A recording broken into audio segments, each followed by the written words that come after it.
Open it.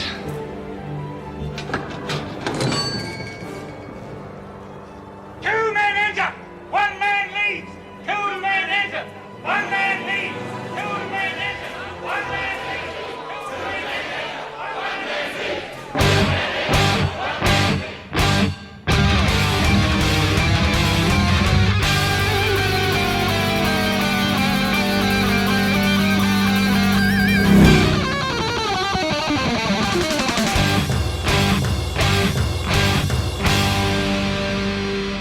Welcome to the Mad Max Minute, where it's audience participation time in Mad Max Beyond Thunderdome, 1 minute at a time. I'm Rick. And I'm Julia. And today we're talking about minute 38, which begins with Master weeping over Blaster, and it ends with Aunty leaping down into Thunderdome. Happy hump day, Julia. We are halfway through the week. Excellent. We start off today with Master just bent over the now still body of his former cohort and pawn and main form of transportation, the only other person in his life that really meant anything to him, and is now gone, and it's very sad. And you don't really feel very sad. I really don't. In fact, in response to Master sitting there saying, no, no, no, I thought, people really say no in movies a lot, don't they? So I found a couple of lists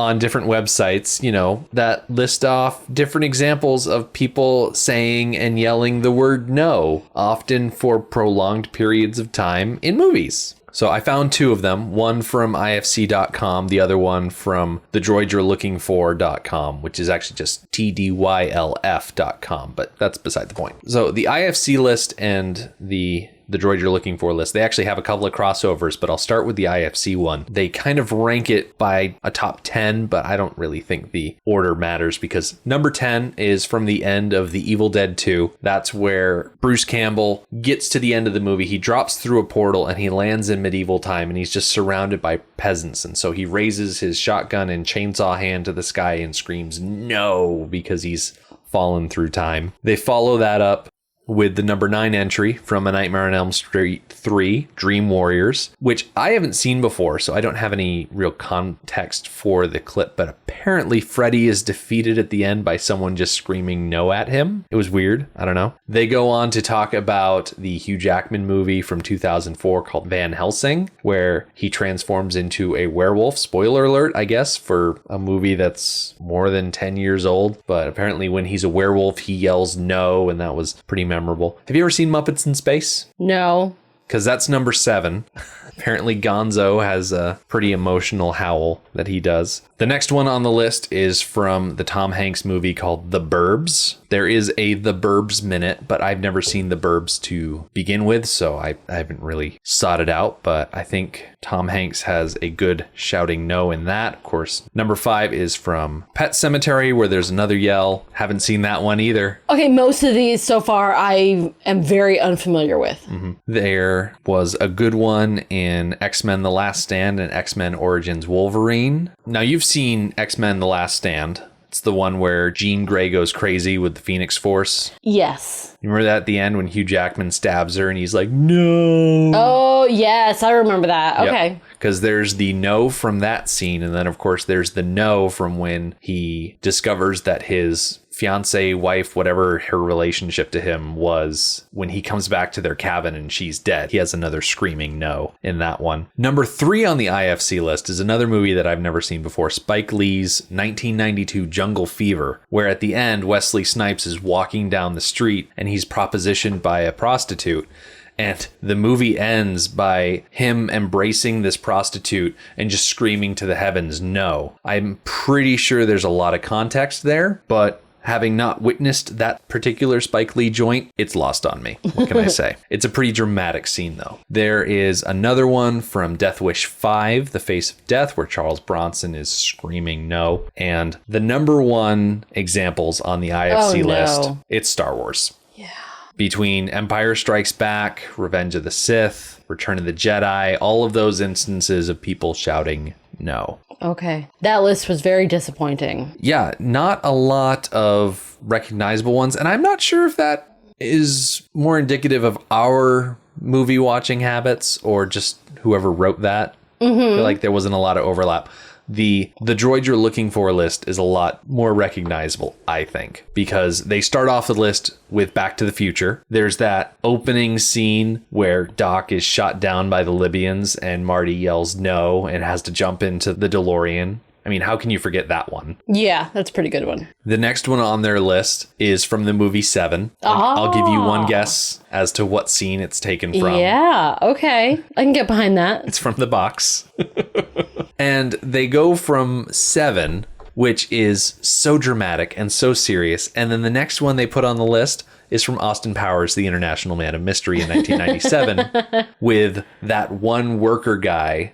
Oh, with the steamroller thing? Mm-hmm. Yes. Just standing in the middle of that room yelling, stop. And then as the steamroller slowly makes its way all the way across the room, and then right before it squishes him, he yells no.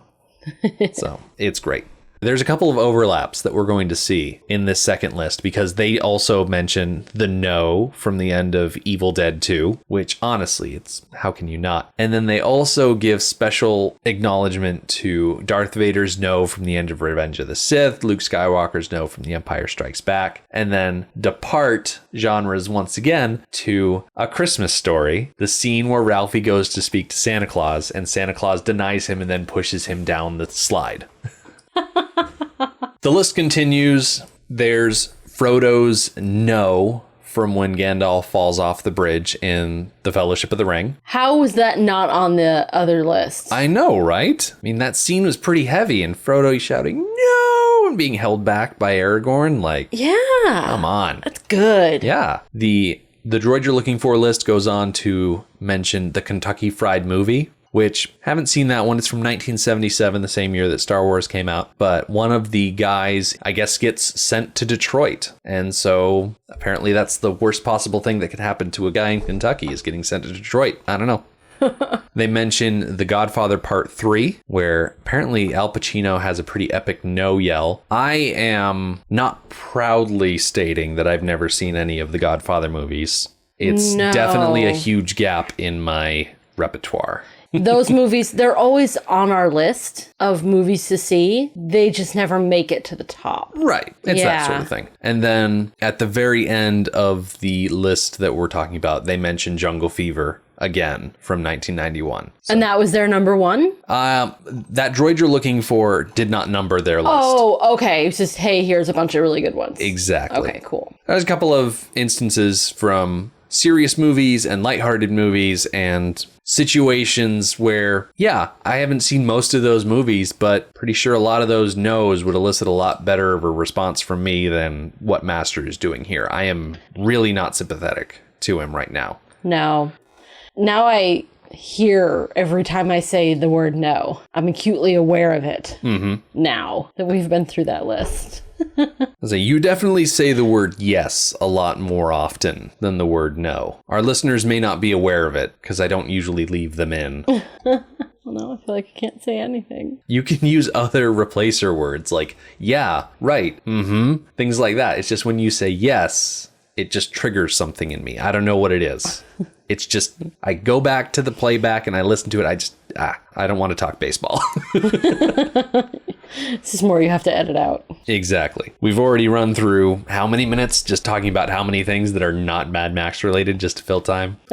People are going to hate the beginning of this episode, but there's really not a ton to talk about. So we're going to push on either way. We depart from having to look at Master to catch up with Max, who walks over to the door to the Thunderdome and he says, open it to the guard. And the guard does not move. So Max puts his hands on the door. The guard doubles down on his grip and just refuses to let him out. I understand why he doesn't let him out. At this point, everything is so messed up that he is probably waiting for a signal from Aunty that it's okay or not okay. But on the other hand, 2 men entered, 1 man has died. By those rules, Max should be free. Yeah, I think I'm more bothered by the fact that Max has gone back on a deal that he made. Max spent a lot of time in Road Warrior making deals, keeping up his side of the deal and expecting compensation for doing so. Based on what we've seen of Max in this series, when he makes a deal, he keeps his word, despite the fact that it might be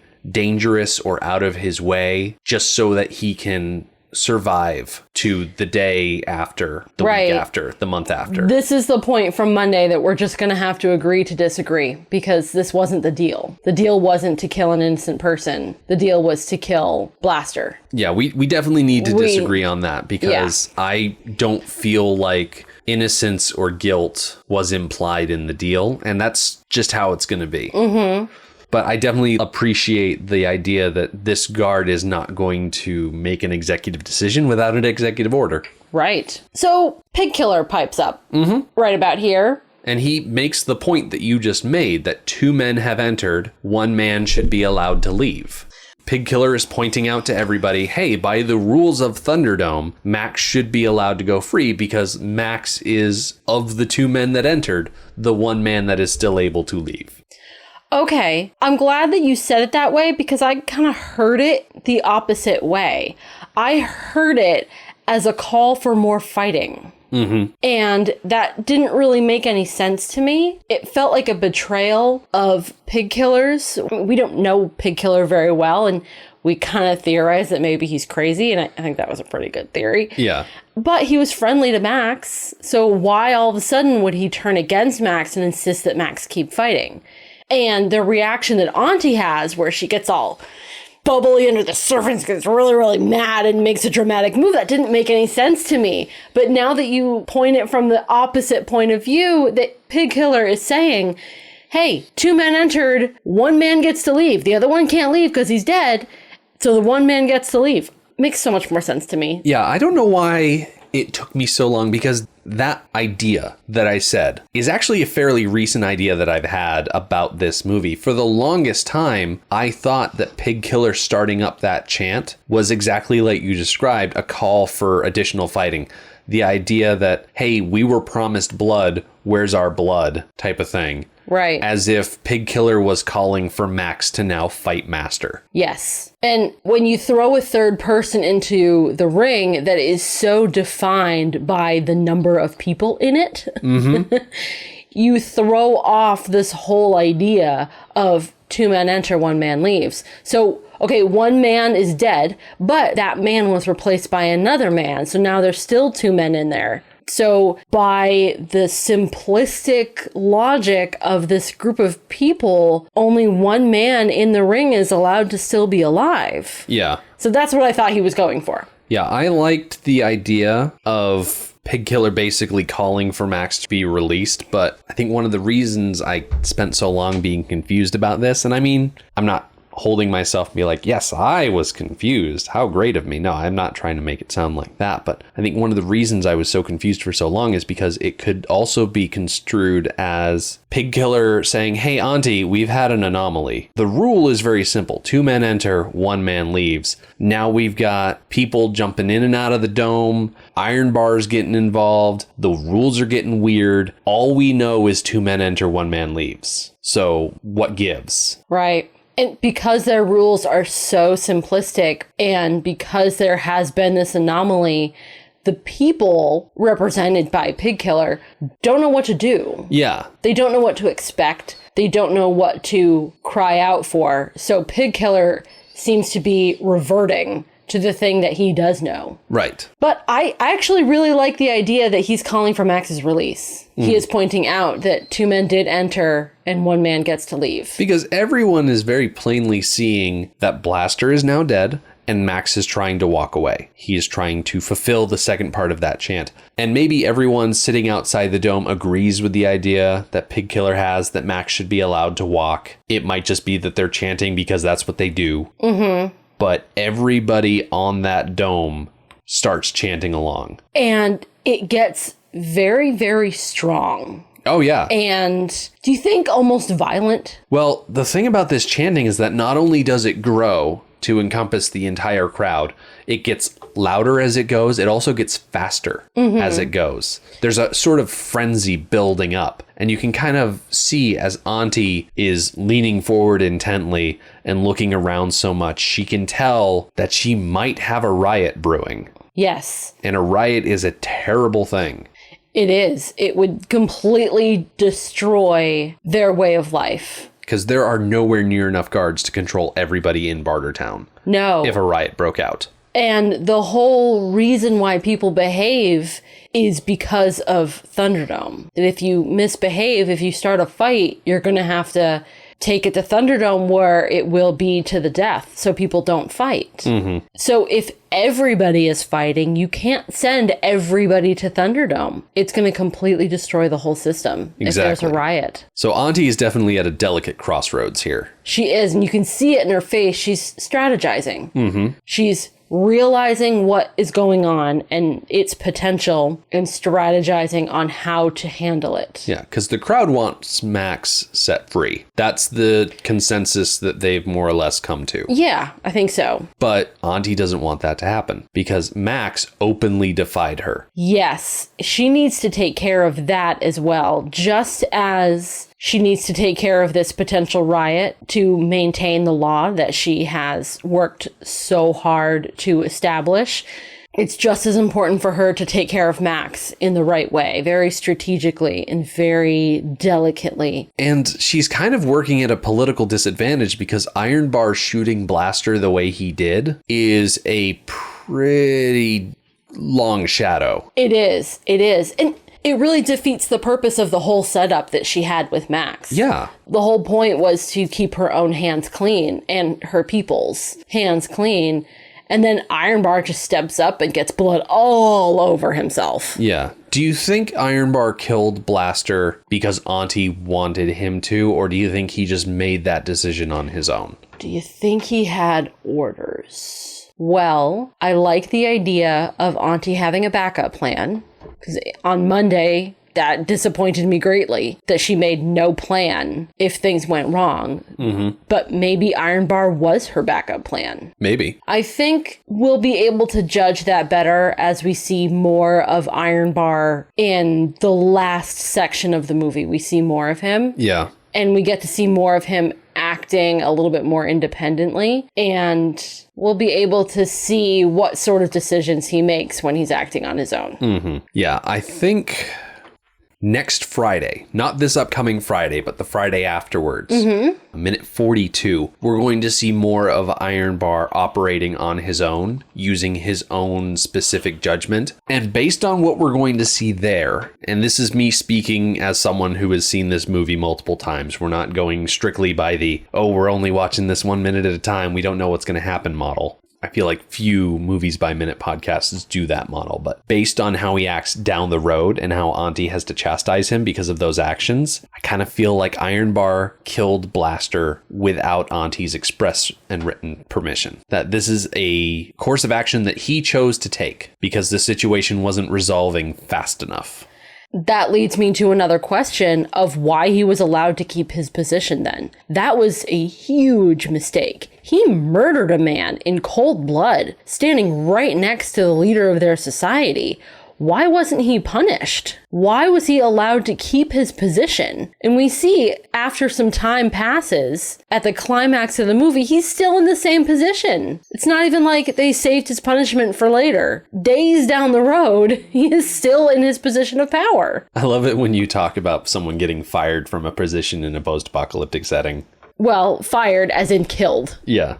It's just, it's funny, the concept of it. I always get a little chuckle out of it. I think the important thing that we're looking at here is that Auntie's next move is incredibly important because as the camera is moving around, like we're seeing nearly every angle of this dome, every degree as we go around it is just covered with people chanting, 2 men enter, 1 man leave. And Aunty gets to the point where in order to get everybody's attention, she flings herself, like she jumps, but it's more accurate to say that she flings herself from her platform down to the ground. Interesting detail, this is the first time that Aunty has touched solid ground. The first time we saw her in this movie, she was in the penthouse. And in order to get from the penthouse to the dome, she rode her zipline chair. Yes, good point. Another thing about Aunty that I notice in this shot is her shoes, which is not something I usually notice on people, but she's wearing like flats, like ballet flats type of thing. Oh. Like little slip-ons and whatnot. I didn't notice. I think because her motions and how she behaves once she lands down in Thunderdome between the very end of this minute and the beginning of next minute reminds me so much of the music video for the song that played at the opening of the movie with, what's his name, the saxophone guy? Yeah. Yeah. One of the Living. Yes, that music video. She is wearing high heels, and she spends a good portion of that music video walking backwards in circles with the camera following her. I think they're high-heeled boots, even. Yes. So her motions and the motions of the camera are fairly similar in this scene when she lands on Thunderdome, that I just kind of pictured her wearing high-heeled boots. Yeah. I think most women in a post-apocalyptic setting, this is kind of a sci-fi thing. When you set women in the future, they're wearing just ridiculous high-heel shoes or whatever other types of shoes you see a lot. They're either wearing boots or high heels. Cannot imagine why you would. Oh, hey, speaking of high heels in post-apocalyptic setting, we watched those 2 episodes of Dragula. Oh, yeah. The ones that John suggested that we watch. Yes. So we watched them. Oh. And it was an experience. A note about reality competition shows, specifically about drag. They focus a lot more on the interpersonal relationships of the combatants, more so than the craft of the outfits and the makeup and things like that. Yeah, we didn't get to see any of the work of creating their outfits or even doing their makeup, which was amazing. The makeup and the outfits that they prepared for their photo shoots for Wasteland Weekend were absolutely amazing and stunning. One of them in particular, and I don't recall which one it was, I think it was the 4th one to do their photo shoot. She was wearing big high heels, very drag-like, very dramatic. She was having a hard time standing up doing her model poses. And her heels kept falling off the rocks. And even in one of her finished photos, which were absolutely gorgeous, you could see her ankle was turned at quite an odd angle. Yeah. The photographers on that show get some amazing shots. And the outfits were stunning. It's just that specific type of show. I spent a lot of time skipping over parts because I don't watch reality competition shows for interpersonal relationships. I'm not interested in personal drama.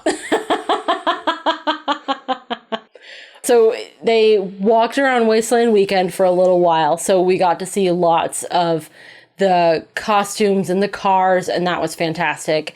And then their outfits that they did were also fantastic. And I wish that we had gotten to see them working on them. Yeah. That would have been fascinating. Would have been great. And doing their hair and their makeup would have been very interesting. I am not going to sit here and recommend that everybody run out and watch those 2 episodes for the Wasteland Weekend content. But it is there. There's a lot of it. And there are some pretty cool things to see. And the whole thing is up on YouTube. Oh, absolutely. You can watch the entire 2-part episode. And it's like 45 minutes per part. So you're looking at a good hour and a half of stuff here.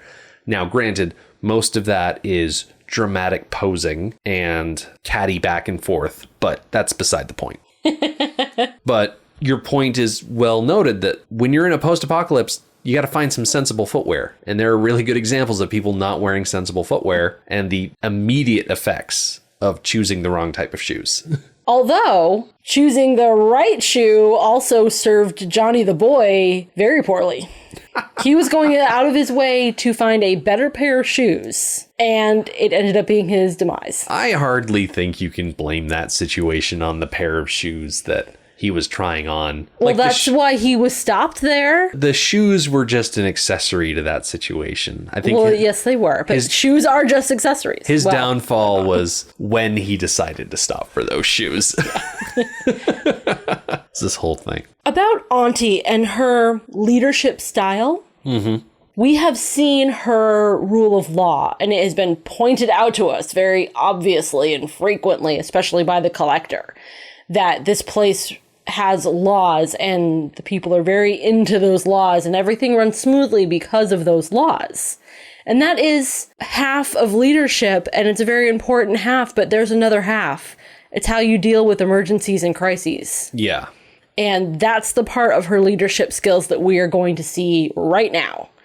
Is she's got this crisis brewing, this uprising brewing, and she has to take care of it fast and decisive, and how well she does that is going to say a lot about her as a leader. But in order for her to take control of the situation, she needs to get in everyone's line of sight. And so that's, I think, why she jumps down. She's not going to address people from on high. She's going to get down in the thick of it all. So she jumps down and she's standing in the middle of the Thunderdome and she shouts out, "What's this? What's this?" Like a disappointed mom.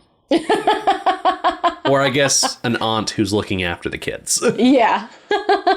And really, her shouting, "What's this?" is how we end this minute. She's going to say it a third time on Friday. We'll get to that when we get to it, because Aunty is going to address the crowd. And with the help of another rules chant, she's going to more or less get them back on her side. And then we get to see the return of Dr. Dealgood as he explains how life is just a series of wagers that we make as Max faces the wheel. And I feel like you got to say the wheel with that much gravitas to it, because the wheel is an important thing here in Bartertown. So Sure, I guess so. we'll get to hang out with the wheel and see how important that is. The Mad Max Minute podcast is a fan project by Rick and Julia Ingham. Mad Max franchise was created by George Miller and Byron Kennedy, is presented by Kennedy Miller Mitchell Productions, and distributed by Warner Brothers. Mad Max Minute is produced and edited by Rick Ingham. Our opening music is Verdi's Dies Irae by Daniel Batista of danielbatista.com, and our outro music is We Don't Need Another Hero by MilitiaVox of militiavox.com. Our home on the internet is madmaxminute.com. You can follow us on Twitter at madmaxminute, like us on Facebook by searching for Mad Max Minute, and join our Facebook listener group, Mad Max Minute Beyond Microphone. If you'd like to support the podcast, visit madmaxminute.com, where you can check out our TeePublic storefront by clicking the store link, join our Patreon by clicking the support link, or make a one-time donation by clicking the donate link. Thank you for joining us for minute 38 of Beyond Thunderdome. We'll see you next time. Ah!